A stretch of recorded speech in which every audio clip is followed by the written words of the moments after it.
Okay, so PAX East is upon us. I am actually leaving today after I finish this video to head over for a day and check everything out, but yesterday we got probably the biggest piece of news that will likely come out of the whole convention, and that is the world reveal for Borderlands 3. Before we go any further, I just have to up and say this. That fucking press conference was so bad. It was so cringe. Oh my god, it was so cringe. They had numerous technical problems, but more importantly and more egregious in my eyes, they intentionally fluffed up an hour of random stuff that no one cared about while teasing Borderlands 3 the entire time. Then finally showed the trailer like 3 different times because it had stutters and other issues, and then abruptly ended. That was the worst reveal and press conference I've seen in a very long time. I didn't even watch most of it live. I went back and watched the full thing after because I had been busy during the live stream, and I am so glad I didn't watch it live because it was a colossal waste of time and honestly sort of a big middle finger to the excited fans in the audience. Seriously, they knew exactly what everyone was there for, they knew it was the only thing people cared about, and they intentionally did a giant puff piece instead of just being straightforward.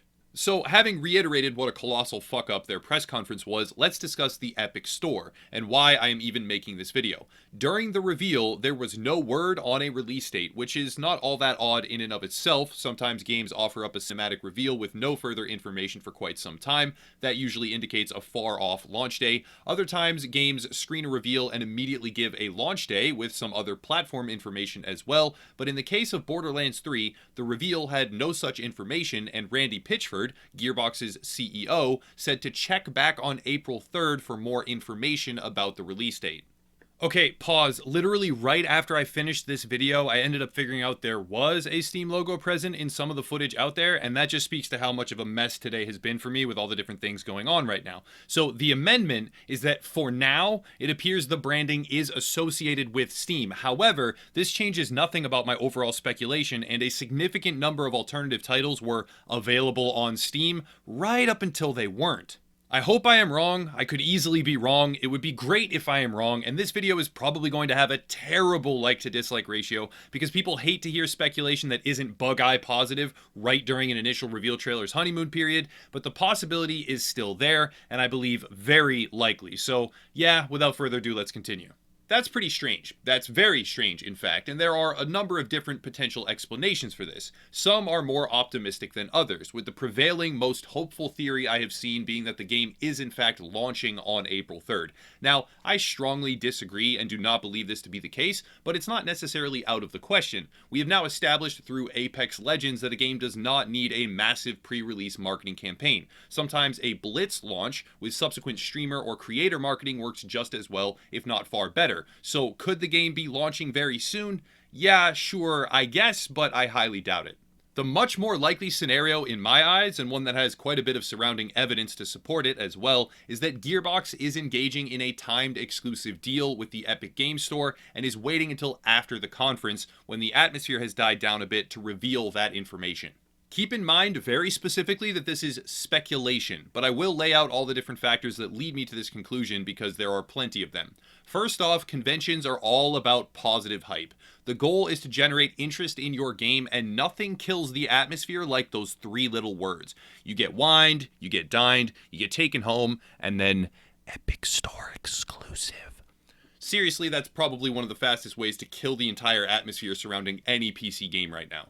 Second, Randy Pitchford, the company's CEO, Gearbox's CEO, has been pretty vocal about Epic Games already. On December 4th, 2018, he tweeted, "I am excited to support the Epic Games Store." Later following up with, "I've been asked a lot about it today. To add more color, our friends at Epic are great people who care about the health of our industry and the value of creators big and small. Their leadership on this front is welcome and due." He likely tweeted this follow-up because there was rampant speculation growing that Borderlands 3 would become an Epic Store exclusive, but notice how he in no way, shape, or form denied it. This was not a follow-up tweet like, "Oh, sorry to confuse everyone, we will not in fact sign an exclusivity deal." This was doubling down on him liking Epic, and it seems like he is trying to prep the waters.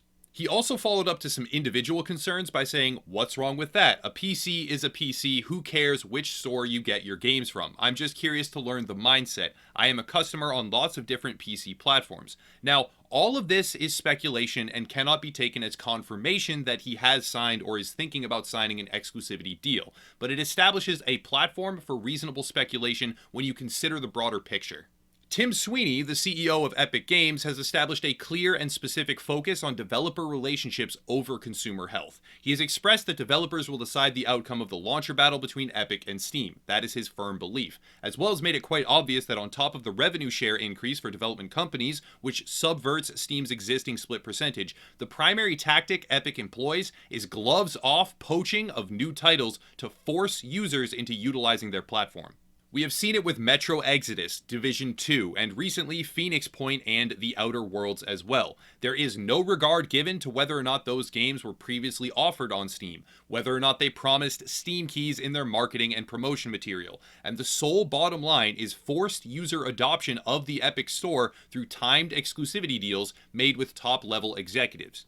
Considering the obvious positive predisposition of Randy Pitchford towards the Epic platform, and also considering the larger revenue cut that would result in a greater per unit profit margin for Borderlands 3 based on its sales, and furthermore, the added incentive of whatever additional financial benefit Epic offers for a signed contract, we can see a picture that at the very least should prep everyone for the very real possibility that Borderlands 3 will go the way of Division 2 or The Outer Worlds. I use those as the examples because they were not ripped away from Steam after previously being marketed as available on the platform. That is holistically a terrible move and results in large amounts of backlash, but when the Epic exclusivity comes early, as it did with Division 2, a large amount of that distaste seems to be avoided. To offer up my personal speculation here, and it is just that, speculation, so take it with a grain of salt, I believe that the reason the Borderlands 3 trailer did not contain a release date or platform information is because Randy Pitchford and Gearbox are neck deep in a negotiation with Epic Games to nail down an exclusivity deal. Not only that, but the reason he specifically stated to check back April 3rd for more information regarding launch is because by that time, the deal will either be complete or already is complete, but either way, April 3rd is after the conclusion of PAX East and the public spotlight will have died down a little bit. The basic premise of positive marketing is announce good things when all eyes are watching actively, and announce bad things when no one is paying attention. Seriously, who would want to say, and we are considering, or have already agreed to, an Epic Store exclusivity deal with 3,000 people in a room watching your shitty press conference live right in front of them? That's not the smart play. A lot of those players will hold negative opinions of the Epic Store. Still more of them will have negative impressions of exclusivity that deprioritizes consumer interests. And it's really just a bad idea to do that. Epic has a negative rep right now, and association has been proven to at least temporarily result in marred public impressions and user backlash. It isn't necessarily tainting the overall sales of the games themselves though. Metro Exodus, despite their shady last-minute deal, sold pretty well enough to not warrant much scrutiny at the very least, but it is after all the third installment in a wildly successful franchise, so the jury is still out on whether or not that is a meaningful development. To dive into the Borderlands 3 trailer itself for a bit here though, I am confused where all the hype is coming from. In its most basic form, yes, more Borderlands means more loot and more guns and more of what so many gamers know and love already. Some of the vehicles look very cool, I can agree to that, and there are some other positive signs, I guess, seeing as it is a highly scripted cinematic reveal, which if we've learned anything these past years, may have nothing at all to do with the actual product.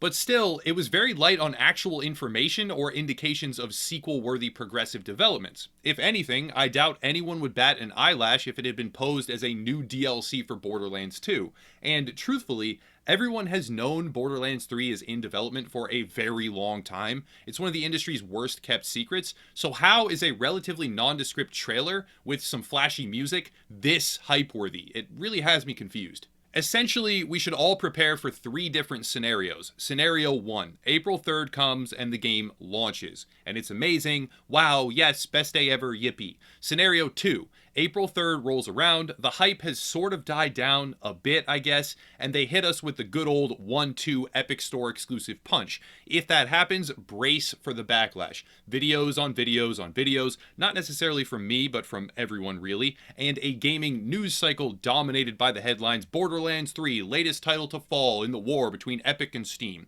And lastly, Scenario 3. April 3rd comes and we get either an extremely loose or possibly more specific release date, which is very far off. I'm talking like mid-2020 or so. And the game isn't an Epic Store exclusive, but it's just yet another stretch tactic used to string gamers along like their entire press conference was, because they know what you want, they have what you want, and they are intentionally titillating you to an irritating extent. I'm no Borderlands expert, but I'm enthusiastic about seeing what the third installment has to offer. It just has to be an actual sequel and not glorified DLC. Not after this amount of time and this amount of hype and the hoops that they have put everyone through. I sincerely hope that Randy Pitchford and Tim Sweeney don't have some back alley secret boardroom meeting wherein they hash out some anti-consumer deal, but if we're being honest, that's the vibe I'm getting right now. But yeah, that's about it. Not much more to say. It's fine to sell a game on the Epic Store, and in fact, I think it's smart to do so. Just don't make it exclusive. Let consumers choose the platform they want to support and play on. Give them choice, and they will praise you. Take away their choice, and they will hate you. How is this such a difficult thing for most gaming companies to understand? If you want to support the channel, check out the links down below. We have various different communities, some merchandise, some other things as well, but I'll cut it there and I'll stop rambling. I'll be out of town for the next couple of days at PAX East, so no uploads during that time. But that's it. Thank you all for watching, and have a nice night.